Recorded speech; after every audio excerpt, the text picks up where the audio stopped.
So to begin with, there will be an opportunity if you'd want to share anything from that exercise of looking at your different perspectives throughout time in your own life towards aging. I'm going to share a little bit of mine and then I'll give you a chance to do that. But before we begin, I want to go ahead and define what I mean by this term. We called this session conscious aging. So what does conscious aging mean? And we'll get into all the different dimensions of it, but the way that I might describe this is the process of utilizing the natural growing older, everything that's going on in terms of the aging that is continually happening, to use that as an opportunity for spiritual growth through cultivating wisdom and awareness, and thus a means to make all phases of our life fulfilling and meaningful. So to understand that, while some of us in the room might not consider ourselves old at this point, but we are all aging. We are all moving on this continuum, and we have no idea whether we'll even be old at some point, whether what we call old will even happen for us. But nonetheless, to be able to use whatever phase we're at in our lives in a very meaningful way, with an awareness that aging is occurring all the time, that aging is a part of the natural experience that we all have. So it's kind of interesting, there's a gentleman who wrote a book, Louis Richmond, some of you may have heard of him, he's a Zen practitioner, and his book called Aging as a Spiritual Practice, I read that and found it really useful to kind of formulate some structure around looking at our own awareness around aging and how it changes. And this exercise that I did, having done it for myself, I have to say that when I went back to the very beginning of my life, I could see that even in my quite young years, because I wasn't around my grandparents very much in my quite young years, because my parents, my father was in the army, so we were like overseas and doing a lot of other travel, and I didn't really connect with my grandparents until I was about 9-10 years old. So I don't really have early recollections, but nonetheless, even at 9-10 years old, I had two different sets of grandparents, as we all do, if you're born so lucky to have grandparents from both your mother's side and your father's side. And I have very stark differences between the experiences of those two couples and being around them. My father's grandparents, my memories of them and my time in their house even are in black and white. It's kind of strange. It wasn't black and white, obviously. I was seeing color at the time. But it's like a black and white memory because it was very solemn in their house. We were all told to kind of be quiet while we were playing in the other room as my parents visited with my grandparents in the other room. I didn't have that much contact with them. They weren't people who wanted to hold me in their lap and nurture me and all of that. It was kind of like I was invading their house by being there. So it was a very, very different contrast to what I had when I went to my grandmother and grandfather on my mother's side, which is all in living color. It's all this vibrancy, and my grandmother was very, welcoming and loved to hug me, and even my grandfather would sit me on his knee and talk to me and be really affectionate and kind. It was just a really stark contrast. So I got from a very early age that being old, that was what I considered old at the time. My grandparents probably weren't that old, but it could be done very differently. It could look very differently.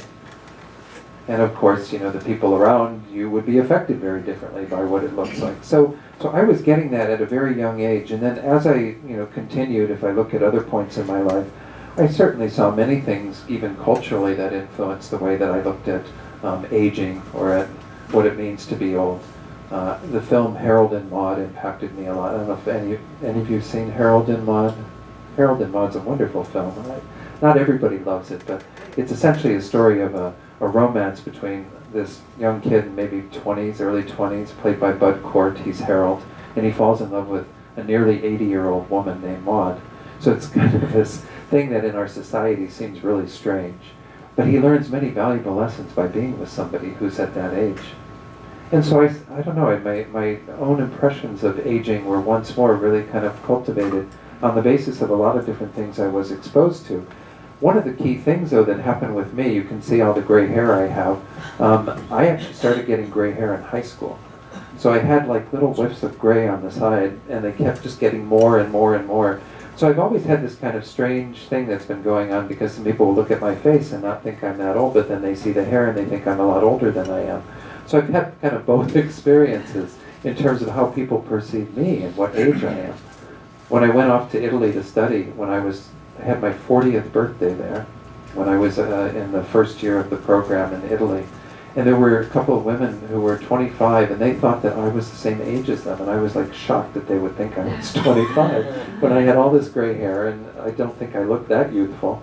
But then I came home from the master's program, and I went to live in Santa Fe, and on Tuesdays at the Wild Oats store, which has been bought out by Whole Foods since then, but on Tuesdays they used to have Senior Day, and it was for anyone over 62 would get a discount, and I was like 48, 49 years old, and I got the discount, and I was like, no, I don't get the discount.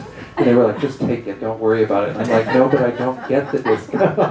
You know, you really want to affirm at that age that you are not over 62, right? You know, but now I just turned 60. So I mean, each year as you go through new things and you kind of experience, you know, what it's like to enter, particularly into a new decade, I do see that my attitude changes, that the way I perceive what is old changes. The way I perceive myself in the light of what is old changes. So I think it is something that, admittedly, if we do that kind of exercise, we can see that we ourselves are evolving in that. There's that old wonderful phrase that youth is wasted on the young, and there's some truth to that, right? Because if we had all the wisdom we have now, at whatever age we're at, we could get to live our youth over, we'd do some things very differently. Because we'd have some wisdom that comes with years, but there's no denying that that's how it comes. You know, that you're not born with that wisdom necessarily. Maybe there are some rare people who are, but most of us aren't born with that level of wisdom, so we do squander and waste to some degree some of our younger years, and then we look back on them and wish we could use them in such a more productive way. But we still have the ability to use what we have right now in a productive way, and that's the premise for what we're going to look at today. So I don't know if anyone else wants to share anything in terms of, you don't have to go through the whole litany of all the various points in your life, but anything that came up from that exercise. Yeah, Chuck? When I'm entering my 8th decade. Okay. When I look back onto my early childhood, my grandparents were probably at that time, in their maybe late 50s at that time. Mm-hmm. And I thought they were ancient. And, I thought anybody in their 40s was old. Right. But if you're in your late 50s, maybe 60, you're ancient. I mean, that was the thought I had, I mean, everything kind of is relative as I approach 30 and 40. Where do the years go? I feel like I'm 10. Yeah. Even as I'm 72, I feel like just yesterday I was 15. And I get these little reminders from the universe sometimes about how old I really appear to look and how old I am. Right. For instance, I was in New York City, and I was taking a train, and I had to go to Grand Central. Now, if you know Grand Central, there are probably literally hundreds of thousands of people that go in and out of that station every day. Yeah. Literally. And you know how New Yorkers have a reputation for being, always in a hurry and, not too courteous, although they really are. I was walking to Grand Central, and they have these swinging doors, and I was probably five yards from entering, and some guy opened the door for me and just stood there with the door open till I passed through, and I felt like, wow, how does he view me? I mean, do I look like, I look like I'm 100 years old, and it just was a reminder. Yeah. Because, if there was a 20-year-old there and I was 20 years old, nobody's opening the door for me, right. Usually. Yeah. But what I found through my practice here, and what I'm getting more in touch with my practice with the Lama Zopa and Buddhism in general and spiritual growth, is that I'm getting a sense that who I am never really ages. Yeah, there's this ageless part of us. This is true. My body certainly ages. And I'm well aware, believe me, and I'm sometimes anxious about it, that there is an end point to my body. Yeah. But I'm really getting somewhat clear on that who I am is not that. Yeah. But, it seems to be all relative, like throughout my life like I said, when I looked at it, when I was 10 and I looked at somebody 50, it was like, whoa. Right. Yeah. And I went through this stereotypical thing, like, I'm 25, they're 45, 50, they don't know what they're talking about. I know more than anybody else. Like, all teenagers sometimes have that, I know more than my parents. How did they ever see me? Yeah, it's amazing when we look back on our minds then. Yeah. But it's been Yeah. it's not always an easy journey for me. No. And especially as I get older. On the one hand, I'm getting more clear, but on the other hand, I still have that anxiety actually about the Yeah. Well, thank you for sharing that. The Grand Central Station story reminds me of someone else who told me that, yeah, they kind of got it when they were on a bus and somebody got up to give them their seat. And it's like, that's something that we all recall doing for those people we consider old. If we were quite able and you're on the bus and everything's, rocking left and right, you want to give the seat gladly to somebody who you see is older. But then when it happens to you, you kind of go, wait, no, I'm not the person who gets the seat, I'm the person who gives the seat. And so we all go through a rite of passage in a sense of understanding that now we're in the position where we get the seat. But it's hard to do that. It's hard to accept that in some ways because we don't want to. There is that ageless part of us. I'll share one little insight I got from my mother. My mother, and she was probably about your age. She was in her mid to late 70s, and she went on one of these little tours. This was after my father passed away when he was only 70, but she went away on one of these little group tours that they did up from. She lives in Indianapolis, and it was up to Vermont. And they took a bus and they went up there and spent the night or whatever, and came back after I don't know how long the trip was. I said, so how was your trip, Mom? How did things go? She says, that's the last time I take a trip with old people. And it's like, she's still at that age, is like considering herself not old. That there's old people that are like the people who were in their 80s and 90s or whatever that were making it difficult for everyone else in her perception because it was just harder to have them on the journey with her. But, so it's all relative. Quite relative. There was another hand up over here. Was that? Or maybe I didn't see a hand. Okay. Yeah, Steve. It is relative in our perception of time, how time flies. Yeah. We go by very quickly as soon as we get older. I've read that a perception of time can be more realistic and time will fly as fast if we break up our routine and do traveling and do things out of our routine. That actually helps, yeah. Yes. Yeah, they actually have a word for this phenomenon now of time seeming to speed up the older that we get. I can't remember the word. I saw it on the internet once. Somebody posted it as like a way of helping to enlarge our vocabulary. I can't remember the word. But this is a phenomenon that we also see in our lives, that it does seem like things get, I think even Joni Mitchell wrote the Circle Game song with that idea of like the thing just keeps spinning around and we just, try to slow it down, but you can't slow it down. It actually seems to get faster. So this is the reality that we have dealt with, becoming more aware of. Anyone else, any insights from doing that reflection? Yeah, or no? I've never had an age problem. I've always felt how I am. I just feel good about my life, and there's no numbers on it. Yeah. It's aliveness, it's really state of mind, it's really doing the work. Right. And anybody can have that Yeah. if they are coming from that. Yeah. So it's how you lived in the years you Sure. have. Sure. It's about the quality. Yeah. It's not about numbers. Yeah. I think there's a lot of truth to that. I think part of it too, though, is to recognize that, to be sort of in the space of whatever is happening with this body. We can't deny aging. Because it is happening, Yes. regardless of what we feel inside. So there is a bit of a tension sometimes between those, because the body is continuing to move on this continuum. We cannot stop it at any point. We can't say, okay, let's take a year off of aging.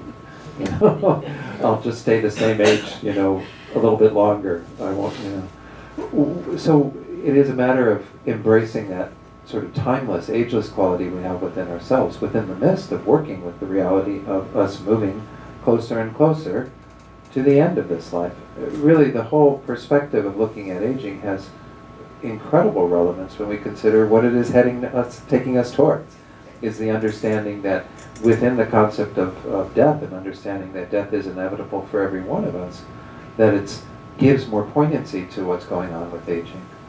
It's like, again, if you compare it to any mundane experience we've had, if you go to Paris for a week, well then you know that your time in Paris starts ticking off the moment you arrive.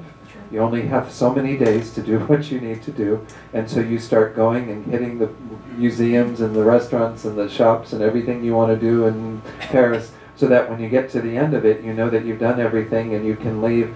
You don't sit in your hotel room saying, oh, I got plenty of time, and then on the last day in Paris, you go out running to try to do everything.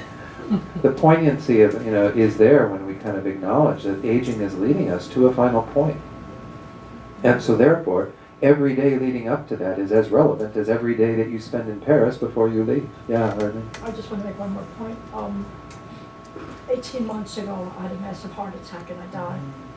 So you had experienced that, yeah. So I don't yeah. have experience, but the Mhm. fact that I'm here now, it just enhances more of how I feel. Yeah, It's really an incredible experience.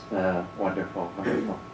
And many people who have had what they call these near-death experiences that have been similar to that do come back with a real vigor for life that's quite unusual. Because death has, that's why, again, I'm not going to talk all about death today. The topic for death today wasn't death, but death has to come up in the context of aging, because it puts the period at the end of this whole long sentence, right? The sentence continues for however long this life is, but there's a period, there's an end to it. There is that experience, which again is why all of this is relevant. If we lived for 1,000 years, I mean, can you imagine, 1,000 years? People wonder, what would I do with all that time? But, there's plenty you could do with all that time, but it would give a different dimension to what we're experiencing. The fact that we know that it's very unusual even to live beyond 100 years in this life gives a lot of relevancy to those decades that we do have, those years that we do have, all the way down to the minutes, the seconds that we have. So anyone else want to share anything before I go into some other things? Yeah, Lynn?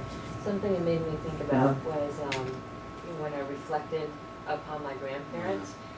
Like you, I had one set of grandparents that was very demonstrative and the other set was more removed. Mm-hmm. But so I felt that, greater love expressed in one couple versus the other. But I from where I sit now, I admire their strength in their aging process. Yeah. And how it says, in the Wizard of Oz, aging is, it's not,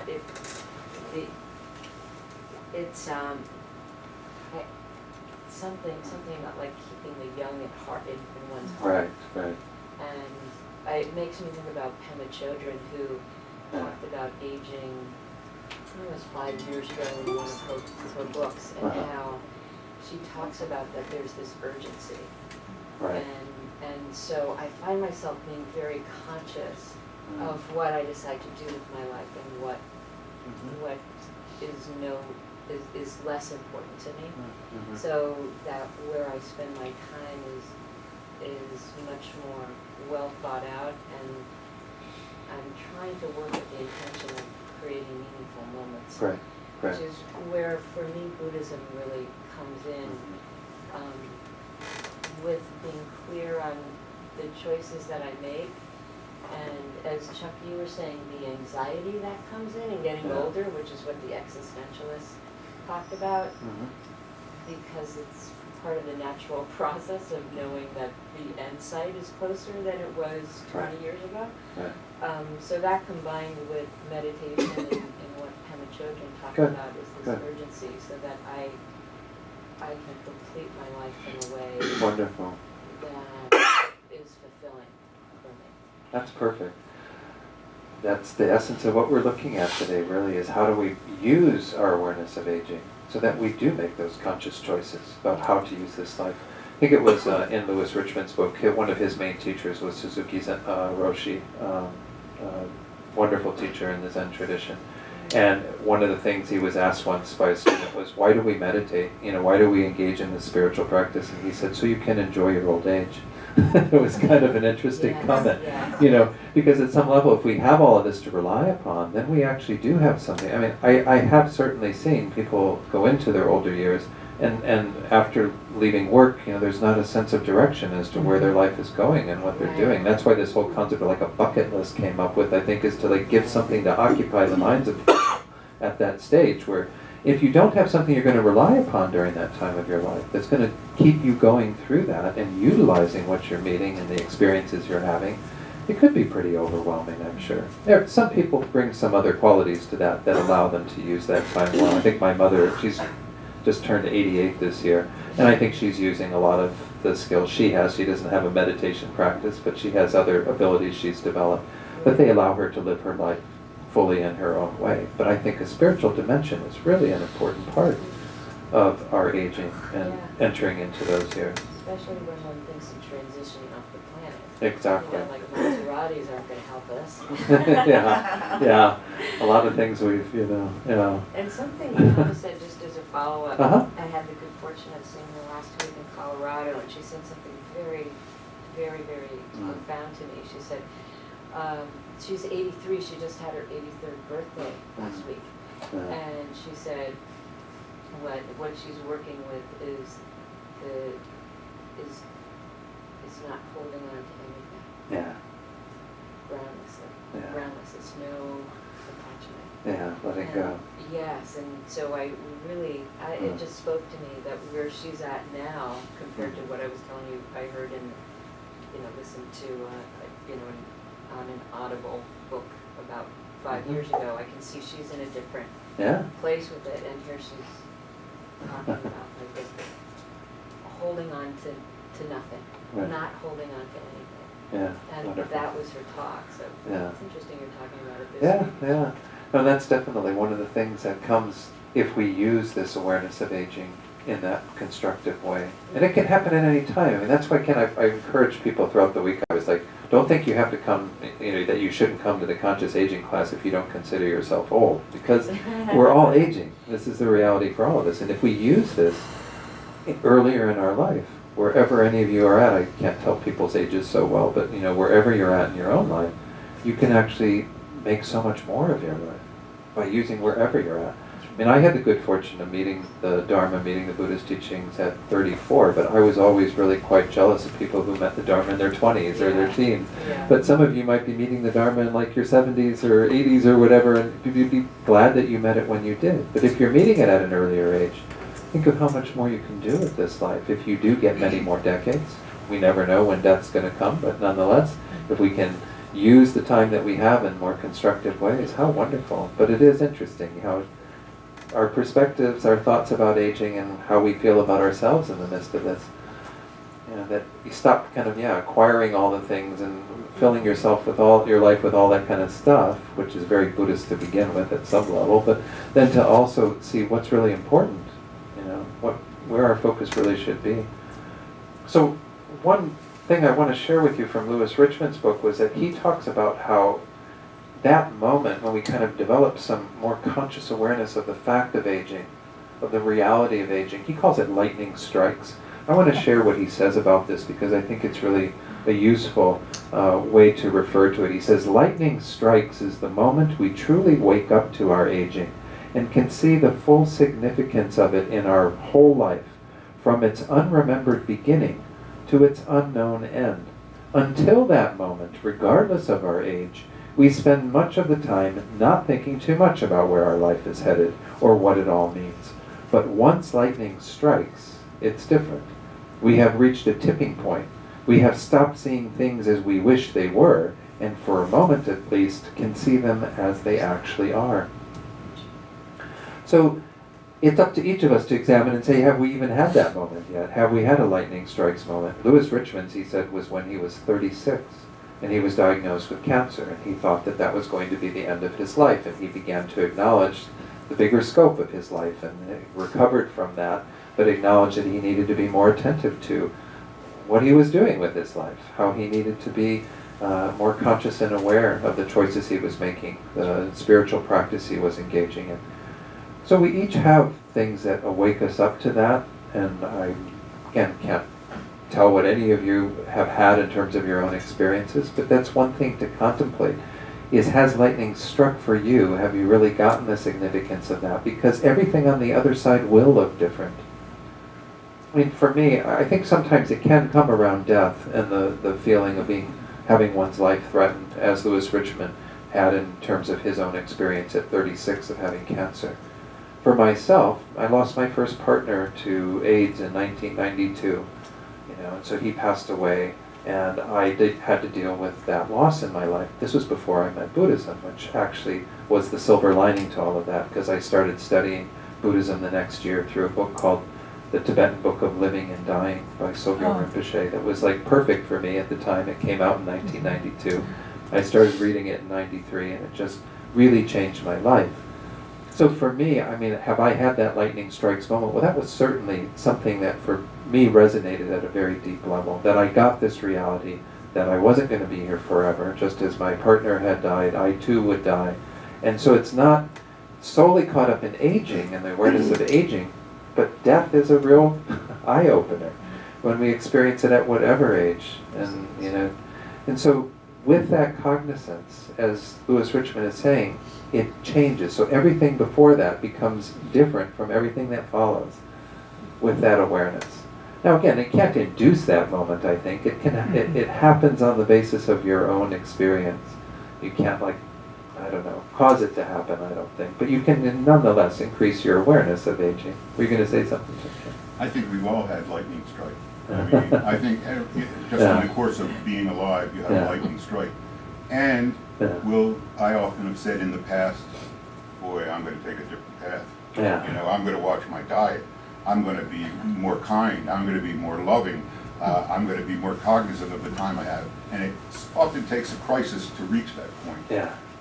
And 2 months later, I just used to find myself back in the same, like on automatic pilot. You go off automatic pilot for a month or two because of the crisis, and 2 months later, somehow I would find myself back on the same path. Yeah. So I mean, lightning has my death of my parents, death of friends, death of. I mean, I see people disappear all the time. Right. So I mean, that's like a lightning strike for me. But in the past, it would be, yeah. I think about it for 2 weeks, 3 weeks. It looks like a change in my behavior, but I'm back to the old behavior. So I guess you have to be really, really conscious, and your intention has to be very high. I don't know. Yeah, I agree. I think we have had maybe, those little moments that haven't necessarily taken us to a fuller commitment. But it's still possible, I think, for us to have that sustaining of it. As you said, we can really make the commitment. So that is something we will generate from our side. Whether we have those moments or not will be happening, but whether we actually utilize that and be able to steer ourselves in a new direction, that's again the challenge frequently. Yeah, but Just to add to what you two were saying, Yeah. I think there are like huge lightning, fork lightning strikes, and then there's flash lightning. Right? And so that can be over an accumulated period of time that the flash lightning develops a shift in consciousness, right? As the fork lightning can be maybe more radical, but I think sometimes, you know, that if our pattern doesn't change the way we think it should, that it tends to like come up in me anyways. I failed, or why can't I do it, and the frustration that comes up around that can be the struggle. Although when I think about causes and conditions, and that if this is the path and I need to learn it again and again and again so I get it more deeply, then that can be helpful in taking the pressure off and not being my own worst critic. But of having more compassion for myself and saying, hey look, however long it takes me to get, this is my journey, and I'm going to respect what I need to in order for me to, in order for my mind to shift. Because I think we can be hard here, especially in the West, on that self-critic that if the pattern doesn't shift with the fork lightning, then there's something off with us. Right. No, I agree. Because that's where we tend to think that there's like some thing we're headed towards at some concrete moment, when actually it's a series of various levels of awakening, various levels of enlarging our perspective. So yes, there is this grand goal that we call fully awakened or Buddhahood, but it's on the basis of a lot of different awakenings, a lot of different steps that we make. Like meta awakenings. Yeah. And micro, macro. So this is an important part to acknowledge as well, is that, again, these many things can influence. I like what you said, Chuck, in terms of that we can have many of those different moments, different deaths or different experiences in our own, having somebody give us the senior discount when we're not quite ready for it, or getting the senior discount when you are ready for it, and then kind of waking up to that reality. But all these various things can influence our own awareness, but they're not always necessarily going to get us fully to the next level. They're going to do something, maybe it'll be even kind of temporary. It is up to us to find ways to sustain that. One way that they sustain this in the Theravadan tradition is through what are called the 5 contemplations. And I'm going to share these the way that they're worded by Larry Rosenberg, who is a teacher in the Insight Meditation Society. He wrote a book called Living in the Light of Death. And I hadn't really come across these. There's similar concepts that we talk about in Tibetan Buddhism. But this is like a daily contemplation that we could do. The first one is, I am subject to aging. Aging is unavoidable. Just to kind of sit with that every day. I am subject to aging. Aging is unavoidable. Just kind of wakes one up to that reality that, we're another day into our life, that we've got another day opening before us, but we are aging every single day. The second one, I am subject to illness. Illness is unavoidable. Of course, this is another form of suffering that each of us deal with in different degrees. Some people have dealt with chronic illness all of their lives. Other people have only had periodic illness, but illness is a reality of our lives. These bodies are certainly subject to illness, as well as even mental illness that we can have. I am subject to death. Death is unavoidable. So the first 3 are really some of the first things that even the Prince Siddhartha is recounted in the story of Prince Siddhartha, who became the Buddha. These are the first 3 things that he saw that woke him up to the reality of life, being dukkha, being suffering.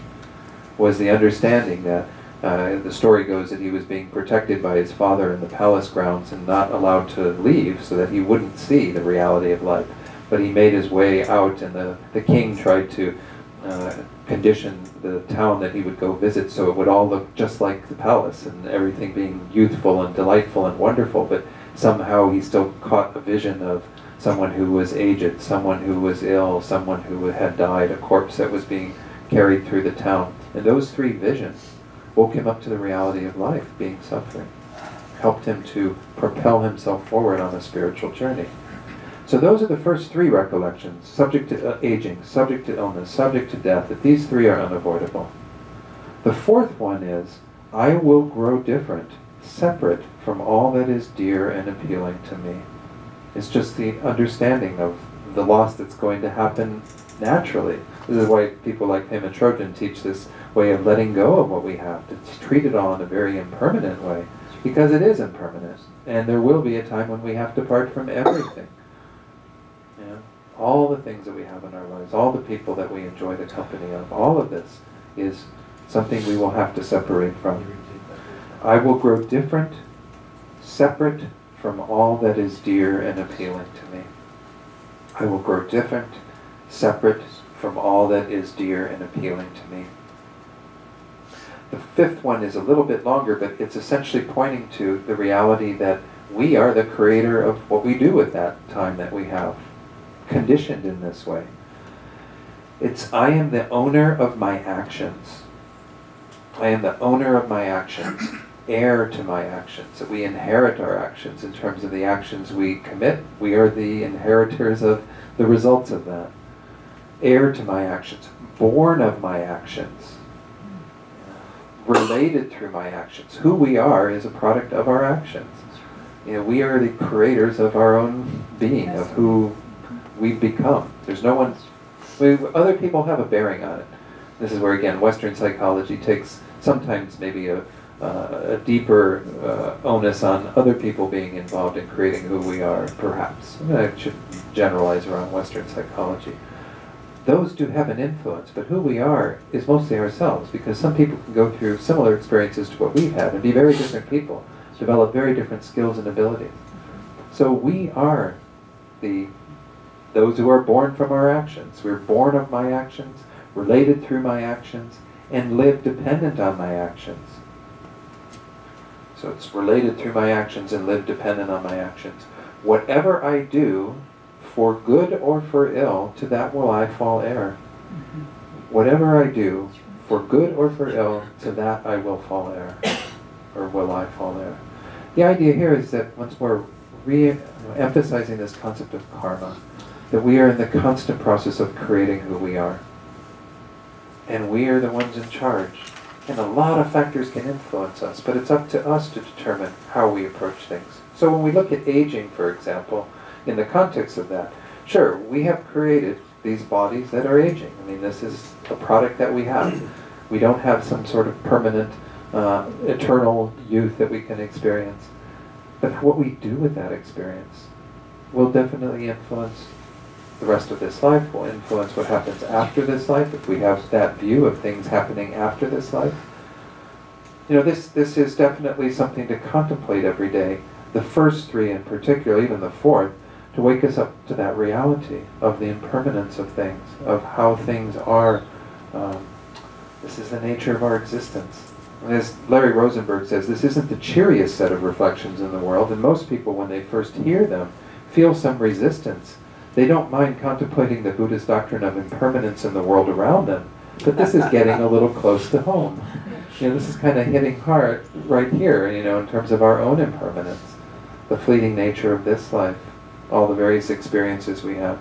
So he says, what is being asked of us as meditators is to come face to face with the law of impermanence in an intimate way. So this is, I think again, how lightning can strike in its own way by bringing these ideas into our mind continually. And this is kind of the Theravadan tradition, something they contemplate every day, to wake up to that reality. And not just wake up out of bed to that reality, but wake up during the day to that reality. Wake up throughout our lives to the reality that this is what's happening. We can't get off of that cycle just by not wanting to be there, that this is what we have to face. So how do we make the most of this, of course? That's the big question. You know, how do we actually, you know, use this awareness of death, of aging, and of course of death as well, illness, all of these things that we have to face in the most productive way. So Louis Richmond, after he talks about this lightning strikes moment, which again can happen at different times, and it can be a series of moments, it can be even just the continual awakening that we have by contemplating this through something like the 5 contemplations. We then have to go to a deeper level of acceptance of this, and a deeper level of working with this to actually change our lives.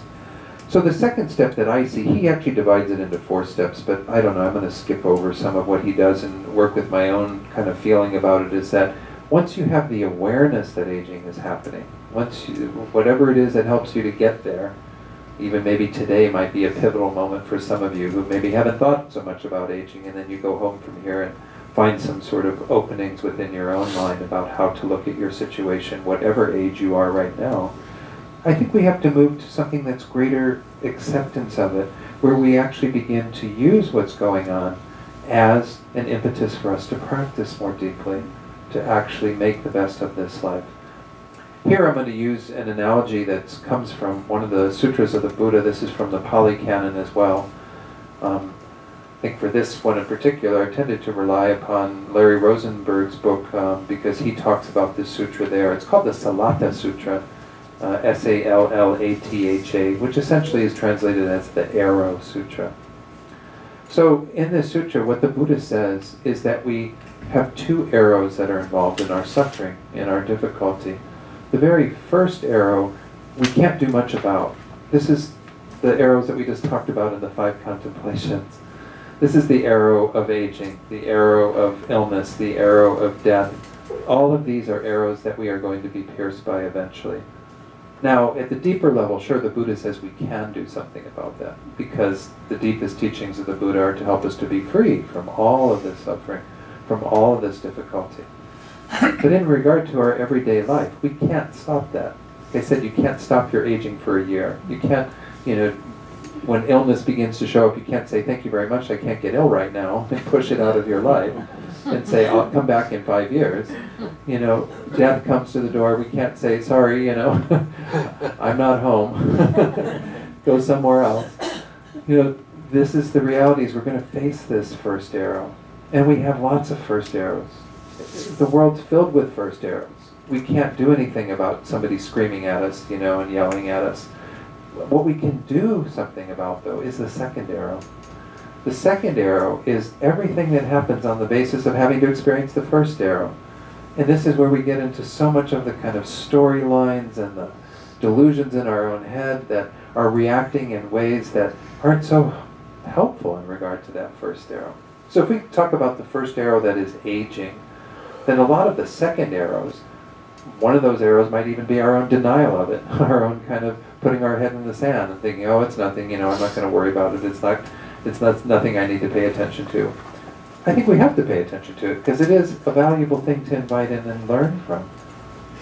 But a lot of the other second arrows that we have are maybe our pain at it. Look at how many people experience the pain of aging, watching these bodies age, and the anguish that they go through, and even like the surgery they go through these days to change their bodies, to try to look youthful in the midst of the body, continuing to go through that process. And some of it gets horribly distorted. The way that people use Botox and all this other stuff, it's just kind of strange to me. It's even gotten to where it's I don't know, I'm not going to be critical because maybe some of you in the room have used these techniques. But just to be mindful of that's just like another arrow in a sense. It's not really opening up to the reality of the first arrow and saying, okay, this first arrow is piercing me. I'm dealing with the reality of aging. How do I make an acceptance of that, being willing to use that, rather than creating more suffering for myself, more crazy thoughts for myself, more denial for myself? So, yes. What's your name, by the way? Lauren. Hi, Lauren. Hi. My grandmother, she's 86, and she has lived a very long and healthy life. Uh-huh. And she's in such denial about her age that that we would even joke about it. Like on her 75th birthday, I would say, man, how old are you? And she'd be like, oh, I'm 55. But I remember learning in psychology class that there is like a psychosis that people who are in denial of their age live longer. And I don't necessarily think that correlates to wisdom, but it can, I think, in a way, if you have that mind that is youthful, then it could prolong your life and your energy. Yeah. I think that she almost is inspiring because she's so energetic and Interesting. but then again, I have other family members who are younger who are not as energetic or as youthful, and maybe they are more conscious of aging than she is. It's hard to tell. Yeah. Thanks, Lauren. I guess I don't want to make it into some sort of blanket. Everybody has to do it the same way kind of thing, because I don't think that that's the answer either. Is that we all have to fit into some cookie cutter mold of how we go through aging.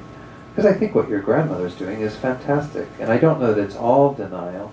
It can be the reality that she knows it's her 86th birthday or whatever when she had that birthday. But she's choosing to live with a greater vitality, embracing life fully. I remember in that movie Harold and Maude, there was this one scene where Maude, she's about 80 years old, and she does this Tarzan yell or something. It's just like this exuberance for life that she exhibited to this young guy. I don't know if you know the story of Harold and Maude. Harold's like this bit of a depressed guy who keeps faking his suicide for his poor mother. So she comes in one point and it's looks like he's slashed his wrists in the bathtub or something. It's a horrifying scenes, but he's doing it all out of just his own lack of connection with life. And so he learns all of this by being with somebody who at almost 80 is really exhibiting that kind of vitality. So it's not to say that alone is going to get you through, but you need that kind of vitality and enthusiasm for life to use this life well to some degree. So I agree with you in that. I don't think that when I say sort of not being in denial, it doesn't mean that then we get depressed about life. That we go, oh my gosh, I'm 86, I'm closer and closer to the grave kind of thing where you just, you can't even get up out of bed. I think that there's probably a cognizance of her age, like I said, but a choice to be quite lively and vibrant in the midst of that. And that's wonderful. I think that's kind of what we're looking at, is how to use that within the context of an awareness of what that time of our life has to show us. What can we learn from being 86 years old, 87 years old, what have you?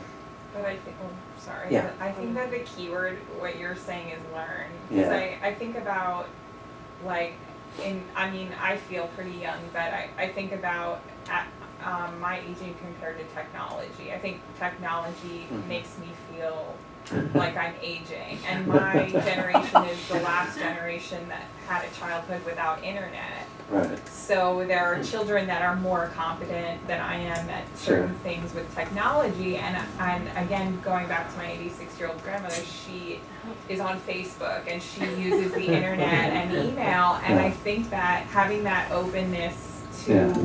want to learn and adapt to the Uh-huh. changes is really what also Sure. keeps her youthful. Mhm. So learning, I guess, is like. I think that's a key part of it, that openness that allows you to learn, to be with what's going on, yeah. All right, thanks, Lauren. Yeah, Lynn, were you gonna share something? Yeah, I was just gonna add, I like how you're talking about your grandmother, because to me it speaks of resiliency. Yeah, And that's inspiring when Yeah. people who age are open and resilient to new experiences. And I think that there's a lot around, as we age, the fear that limits our minds. Mhm. And that sort of combined with stigmas and belief systems, especially Sure. in our culture around aging, make it shameful on some levels. You know, like when we look at Facebook and just how youth is portrayed as youthful, but yet right, as we age, you don't see many images of wisdom on Facebook or you know, who are in their 90s, for example. You know, I'm just throwing out Yeah. hypothetical, but I think I think it's something in our culture that is hard to Yeah. come to terms with, and certainly, like as you had pointed out, with cosmetic surgery. I mean, that's Sure. now over $1 billion industry, and Mhm. in a way, the fear around our bodies aging, because it's just not acceptable on some people levels, is something that we can contend with, and some people might not, but certainly it's out there. I mean, look at Buddha's father. Yeah. That was their own Facebook in a way, you know, he's Yeah. trying to make the town look perfect, Right, right? So right. that he didn't experience any suffering or death. Right, exactly. Can I quickly Sure, admit fine. the first time I ever knew that I had an ageist thought or was like aware of ageist? Uh-huh. And I remembered from what he was saying was one time I had broke my leg and I was Uh-huh. walking around on crutches, and I was living in a city at the time, and I'm coming down the stairs and going into the subway, and the subway was very crowded, and I'm standing in the subway with you know, my crutches and casts, and it was uncomfortable, and you know, the subway's Yeah. shifting and stuff. And there was an elderly woman who saw me, and she was seated, and she got up and gave me her seat. And I felt like I didn't know what to do, what the right thing to do was in that situation. And Sure. at first I had insisted that, no, it's okay, I'm okay. But really I wasn't okay, so I ended up taking the seat, but I was like, oh, I just had I'm a little ageist, you know, I don't know. Yeah, A lightning strike. yeah. Lightning strike, right? You do, A you little do, flash yeah. or something. Yeah. You can see how we do have that sometimes. That was a good example of it, yeah, how you can have that contrast and not be sure what the right thing is to do, Yeah. but, yeah, Chuck. Quickly, there's a story that illustrates how one holds aging and death. I think I mentioned it to you, that I heard this from a Buddhist teacher, that a very high lama was on his deathbed in the hospital. And the doctor said to him, Rinpoche, how are you doing? And he said, I'm doing terrific, but my body's having a hard time keeping up. Yeah. You know, how you hold it and how you see who you are Yeah. makes a huge difference. So going back to that second arrow can be, you know, again, depression and other things that might not allow you to use what aging is telling you. Because aging is a wake-up call. You know, when we kind of open up to that first arrow and this reality of aging, it's to encourage us to wake up in the moment, to do something different than what we have been habitually doing, to move in a more positive direction, to have more vitality for life, to be fully engaged in life. And the spiritual path in Buddhism is all about that. It's all about living one's life fully. This is what we talked about in the one class I had. What does it mean to live one's life fully? To have that full engagement at all different levels of our life, in terms of not just how we are physically, but certainly how we are mentally, and our awareness, our mindfulness of what's going on. And that's what will sustain us and allow it to be a more sustainable practice. So this second phase that I've identified of kind of like after the lightning strikes, after you get the reality of aging, is to say, okay, then what do I do with that? And how do I accept that and integrate that into my life? So that awareness, it doesn't become crippling for me. It rather becomes something that energizes me, that allows me to be more engaged, to actually make better use of this life. And that's going to look different for each of us. Again, my job, I see as a Buddhist teacher, isn't to make other people Buddhists. It's to help you to understand some concepts in Buddhism that might help to make your life, whatever you consider yourself to be, more fulfilling. You might consider yourself Christian or any other tradition, but certainly Buddhism has many things to offer in terms of how we can begin to open up to this reality. There's one little quote I want to share that comes from Ajahn Lee, who is also he's in the Thai forest ascetic tradition, which is a Theravadan tradition of Buddhism. He died in 1961, but this is a quote from him. He says, "Aging, illness, and death are treasures for those who understand them. They're noble truths, noble treasures. If they were people, I'd bow down to their feet every day." So this is kind of that shift where it's not just having the awareness of it, but it's actually honoring what those have to offer to us. That aging in itself could actually be seen as a gift. That illness could be seen as a gift. That death could be seen as a gift even. It was interesting in that one of my favorite TV shows was 6 Feet Under.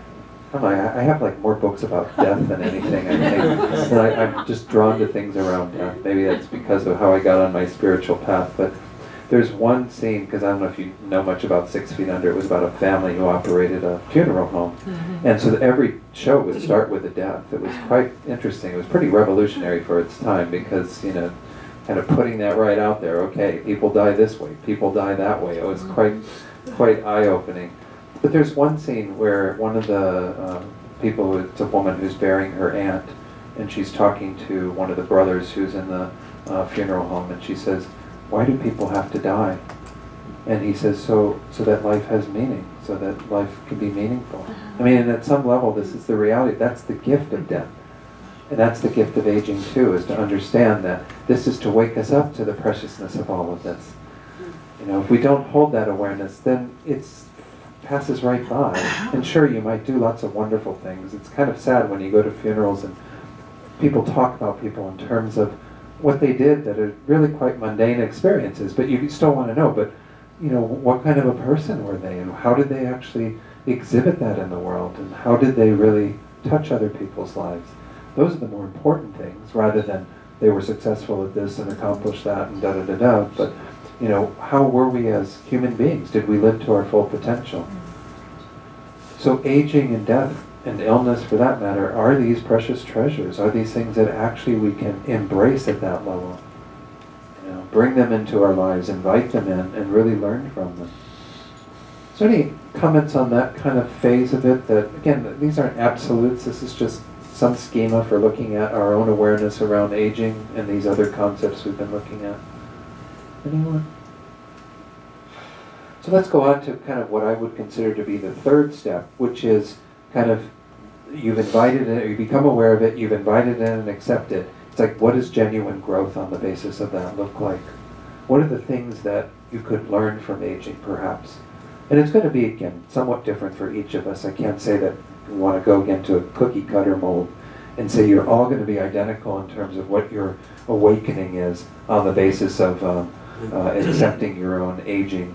But this is where we actually transform what we're experiencing into the spiritual path, into something that has that orientation towards it.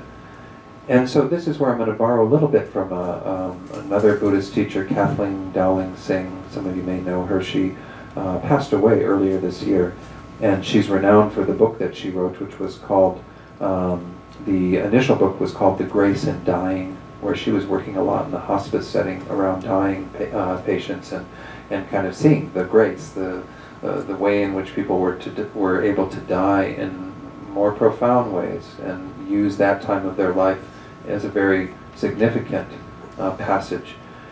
She wrote a book called The Gifts or The Grace in Aging, and it's kind of a similar concept of looking at aging and what are the various things that we can actually open up to, the gifts that aging has for us, if we are able to invite it in, accept it, and really utilize that understanding in our lives.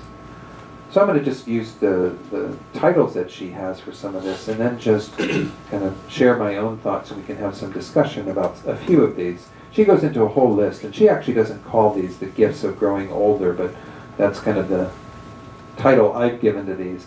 I think she's got, about 12 or so of these that she calls special conditions. And I like that term too, because they're like the special conditions that you have that allow you to use aging in that more graceful way. So some of them are, for example, this idea of withdrawal. Now, withdrawal happens to some degree naturally as we grow older because we become less involved with the busyness of the world. And some of you who are in those stages of your life can recognize that. But it doesn't mean, again, that you have to wait for that to happen. Withdrawal from the busyness of life means not getting so preoccupied and caught up in all of that drama and everything that's going on, but rather having a more simplified tone to one's existence. It's not going to look the same for any one of us again whenever this is happening in our lives, but it's an important part of it. This is a bit of what we were talking about too, and what Pema Chodron shared, I think, that you mentioned, Lynn, was the idea of kind of letting go of that. Withdrawal is a kind of a strange term because it makes it sound like, you're heading off into some period of isolation or something. Letting go is another way of perceiving that we're simply not getting so preoccupied with all the stuff that we were habitually preoccupied with, that we filled our lives with. Now, I know it can be complicated because as I talk about this, I don't know everyone's individual situation. So some of you have perhaps, again, many family members, you have children, you have perhaps grandchildren, you have great-grandchildren, who knows. And a lot of that kind of calls for attention at some level. And I'm not saying that we then say, no, I'm going to let you all go and I'm going to have nothing to do with you. That's not the type of withdrawal that we're talking about here. It just means, how do we actually be more simple within even those relationships? Not make things as complicated as they need to be. Trying to be mindful of that and to use them as more expressions of our love, our concern, our care, our kindness, and to really come from that place of some simplicity, some ability to withdraw from the everyday concerns that we've been habitually preoccupied with. So this, detachment is a word, sometimes I have a problem with detachment because it makes it sound like the emotional detachment that can be there frequently, and it's not. It's not more objective. Exactly, yeah. That we want to stay deeply concerned about the world, but we don't want to be quite so, all of our tendrils, totally connected. Connected but detached, especially. Yeah. So that there's still connection, but Yeah. more objective. Yeah, it's just to still have that connection, I think is really important. But to recognize again that it doesn't have to look the way that it looked. And the emotional component can be there without it being all kind of feeling like we're on this just cycle, like a hamster on a wheel, just everything going by, to try to slow it down to some degree. I like what you mentioned earlier, Steve, of kind of the idea of kind of changing routine being a factor they've seen that seems to move out of that. And, each of us have to find what that looks like in terms of our own life. But obviously in Buddhism, by having a change in routine, it can mean having more time that we devote to spiritual practice, to sitting on the cushion. I mean more formal spiritual practice. In Buddhism, everything should be spiritual practice to some degree. But to have those components of our life, to make sure that we value and treasure the times that we work on ourselves, that we actually sit and practice, is a very important part of this. She actually calls these two sort of silence and solitude. I'm kind of anticipating getting 2 weeks in August when I go back to New Mexico tomorrow. I've got 2 weeks lined up of solitary retreat, and I think that this is an important part of Buddhist practice, but it's really useful for anybody to have some time with yourself. We get quite preoccupied with needing to be there for others, and that is an important dimension to our experience. Solitude is a very wonderful gift that can happen sometimes in aging. Sometimes people regret that it happens because we do see a lot of people fall out of our lives, unfortunately, and the solitude is almost forced upon us because we're more alone to some degree. But aloneness and solitude can be kind of two different things, or loneliness and solitude. Being with oneself in more genuine ways that nurture ourselves can actually be an important part of responding to what's going on with aging. To really take care of ourselves in that way. So I just thought those again were some useful things that she mentioned, this idea of withdrawal, silence, solitude, that is actually a wonderful gift that can come with aging, but we can have that at any time in our life. We can choose to make time for those elements of our life. Any comments on that, or anything anyone wanted to share? Okay, because all of you have a whole minefield of experience. Well, not minefield, that's not the right word.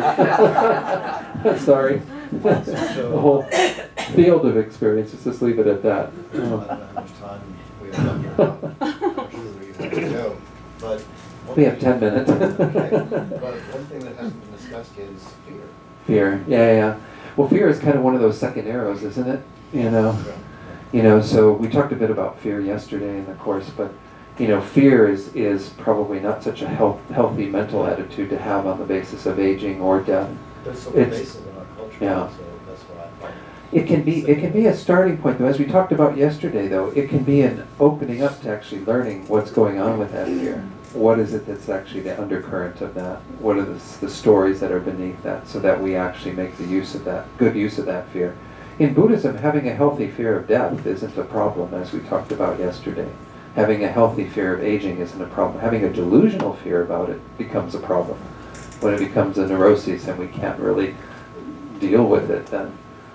But as I was saying, that's the precious treasure of these things, is that if they induce in us some wakefulness on the basis of our being confronted with that reality, which we could call fear, we can actually open up to what it has to teach us. That aging is telling us, pay attention, this life isn't permanent. It is moving towards that punctuation point, that period that is the end of this life. Death can be that reminder that punctuation point, that period exists, and we need to be very mindful of that, because we don't know when the sentence ends. The sentence could end today, the sentence could end tomorrow. So, fear is an interesting one, as we discussed yesterday, that has both sides to it. It has the more neurotic fear that can be problematic when people become really, depressed and other neuroses form around the confronting death, confronting aging, all these things. But it can also be a good tool to help us to wake up. So we can't just take fear and throw it completely into the garbage heap. There's something valuable about some level of fear or trepidation. So let me just touch on a few other things with the few minutes that I have left here. And again, if you want to share from your field of experience, I don't know where that word came from. Maybe they are minefields of experience. There's some truth. Was that like a Freudian slip or something? Anyway, so a few of the things that I want to share, let me look over the list and touch on the few that I have some time for. I think one of the things that is important that she uses, this is like the fifth thing that she touches on, which is the idea of forgiveness. Forgiveness is something that we oftentimes wait till our old age or later in our life to do, and we might put that off even thinking, that we're maybe not ready to forgive. Well, there's a whole process, and I could teach on this maybe sometime in the future, maybe I even taught on it previously, but of how we work with forgiveness. How do we actually use this as a process that we can engage in, where we begin to understand that by not forgiving others that have been harmful to us in our lives, maybe relatives we've had issues with, or what have you, that we're actually harming ourselves in the midst of that. That the other person may not even be experiencing any of our lack of forgiveness. It's us who are mostly being damaged by that. But with an awareness of aging, and of course with the cognizance of death being there, that we could die at any moment, well then as we go through this process of our lives, holding on to things, kind of continuing to grasp at those harmful things that have happened to us that others have done to us with that mind of resentment isn't helpful, it isn't beneficial. And to die without having gone through that process of letting go of all that, another form of letting go, is really going to be horrible if we don't take advantage of that opportunity. So with the cognizance of our aging, forgiveness becomes a much more kind of something we can embrace, something we can actually adopt in our lives, to not be holding on to things so tightly. So again, there's some steps in forgiveness. Jack Kornfield has a wonderful meditation on forgiveness, because forgiveness often begins once more with ourselves, like any of these qualities. To be able to forgive ourselves, and then to learn what it feels like to be forgiven from our own side, to then be able to extend that forgiveness to others. But forgiveness in Buddhism, of course, is rooted in the concept that we are all faulty at some level. Everybody makes mistakes. And that what's driving all those mistakes is the misunderstandings in the mind. That's the real enemy. That's the real problem. So we can forgive people while not, forgetting their actions, not forgetting what's done, but understand that we're all works in progress. And so forgiveness is an important gift of growing older as well. See what else is on the list that's worth talking about. I think commitment, I sometimes lump these together when I talk about this topic of presence and commitment. We have talked about in the idea of getting clearer about one's own spiritual practice, but even what one's own spiritual goals are, what one wants to accomplish with this life. I think this is an important kind of review that can happen in the process of awakening to our aging. You talked a little bit, Chuck, about your own experiences of kind of having a breakthrough and being in that space for a while, and then falling back into the patterns that you were in before all of that, and kind of what will sustain a deeper commitment in our lives.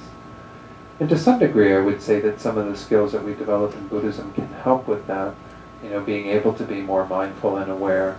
Because mindfulness isn't just, I'm aware of what's going on. Mindfulness is, I'm aware of what I'm doing and what it means to be doing what I'm doing, kind of that greater dimension of our actions.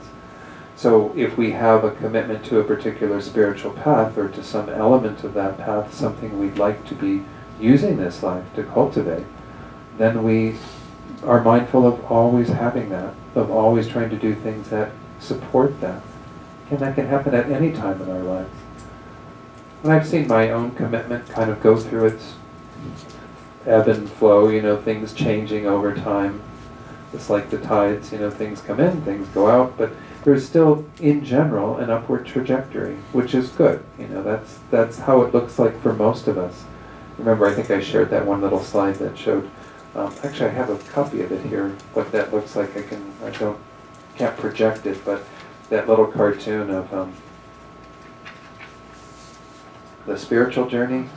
This is other people's spiritual journey. We kind of see it like heading all this upward. My spiritual journey is like all over the place. Anyway, I think in general, it might look like it's all over the place, but nonetheless, we are all still hopefully moving in that more upward trajectory. But this entails being committed to doing that. If we wake up every day and we have some desire to use that day in that more meaningful, purposeful way, to open up to whatever it is we're working on in our spiritual path, to use this opportunity in that more purposeful way, then we will have used that day well, and we can rejoice at the end of that day, get up the next day, and make a determination to do the best we can. There are going to be days where we don't do as well. There are going to be days where it looks like that, it's all over the place, and we don't know where our commitment to anything went. But we're going to stay true in terms of refreshing, being present with what's happening, trying to increase our mindful awareness of where we're headed, and just continue to strengthen that. So these are some of the gifts that, maybe that's good enough for today. I do like Catherine Dowling Singh's book a lot. I think it's really a useful tool to kind of look at aging. And some of what she talks about is obviously, something that happens perhaps a bit more naturally as we are entering into what we call our older years, as subjective as that might be. But nonetheless, as I said, many of you, are not in that category, or not, facing that reality. But you can awaken in this moment. You can begin to use what's happening in terms of this process of aging in more meaningful ways. To use whatever stage you are at in your life, whatever phase you are in your life, in that more purposeful way. So let me see if there's anything else I wanted to share before I leave, because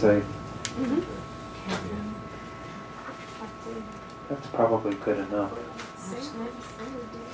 Anyone else have anything you'd like to share? I feel like I've talked a lot, but yeah, Mary What Ann? what is her name, Kathleen Singh? Dowling, Oh, Dowling, and the last name is Singh. I guess she Oh. has two names, two last names, Dowling Singh, Singh. Yes, I was right. Kathleen Dowling yeah, Singh. you were. Anyone have any other comments, things you'd like to share? Yeah, Beata? I won't say the subject is kind of very close to my life and my experience, and Uh-huh. I appreciate for your Okay. last teaching to kind of bring this up. My husband passed away when he was 50 years old, Mm-hmm. and I was 41 this time. Mm-hmm. We was married for 7 years, and I was watching him dying in house for 2 months. We have hospice in house. He never want to go to the hospital, and he was very peaceful about this, and I was very like scared and impressed watching him to live day by day, to have this to knowing it's are going to be over soon. And when he passed, I was very scared, and also I wake up, I feel like I grow up so much after these 2 months. Like I was completely different person, and I didn't have this spiritual life, Right. which I kind of wasn't sure what to do and when to go from that, and I was very angry. But now when you say it's sometimes the death, it's after years passed, I'm kind of see it's maybe his past was blessing for me, because I was looking my life and what I do with my life, how Right. I'm going experience the rest of it, and I was thinking I want be peace with myself, with like he was, and I was looking for different religious experience, and I couldn't find this. And many things bring me here to the center, and I think completely different right now, because having the spiritual life, and I think the Buddhism is kind of answer, because I don't feel like I'm scared. I feel like this is show me, and every day kind of prepare me for this what I was hoping to find. Wonderful. It's hard sometimes, but it's nice to have this something on your own, because when the person die, you feel like your life is over, because it's over with this person. Sure. But it's Sure. not true. Yeah. Thank you for sharing that. Appreciate you sharing your own experience. And this is a testimony to the change in perspective that can happen, when we recognize this reality of death, of our lives moving towards that that period, like I said. And so, thank you for sharing that. And again, as I said, it'll look different for every one of us in terms of what we open up to. And it's not to say that every one of you, again, will find Buddhism to be the spiritual path that opens you up to. It may be other ways of expressing your spirituality, either formally or informally. And that's important, just to embrace that reality. But to kind of wake up to that sooner than later, because we don't even know if there's a later. That's the whole thing about death, is that it's this floating punctuation mark that we have no idea when it is. We like to think it takes this process of, we have our youth, and then we have our, young adult years, and then we have our middle age, and then we have our older age, and then we eventually become much older and fall off the planet, It's going to go that way for every one of us. But, what Beata shared about her husband, and my own partner was 41, the people dying at very young ages, it happens in our world. It happens all the time. Again, we don't have to look far to see that reality. So, use your awareness of both aging and death in particular, those two, as an impetus to say, what am I doing with my life? And how can I embrace some of these concepts, some of these gifts now, rather than waiting for them to manifest, perhaps because they're forced upon us to some degree by the reality of our physical situation. You know, so, anyway, thank you. Been good.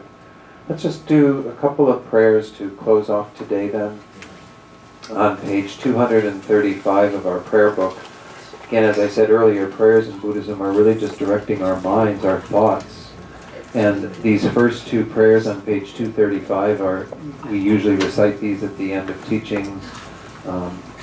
The first one is where we kind of have that thought that what we've done here today, just as when we had our motivation earlier, we wanted this to be a benefit to others as well, to help them on their path by working on ourselves. So now we make that strong intention to this degree in Buddhism, where we want all beings to benefit from what we've done, for them all to be led to enlightenment through our own efforts here today, helping us to achieve that goal.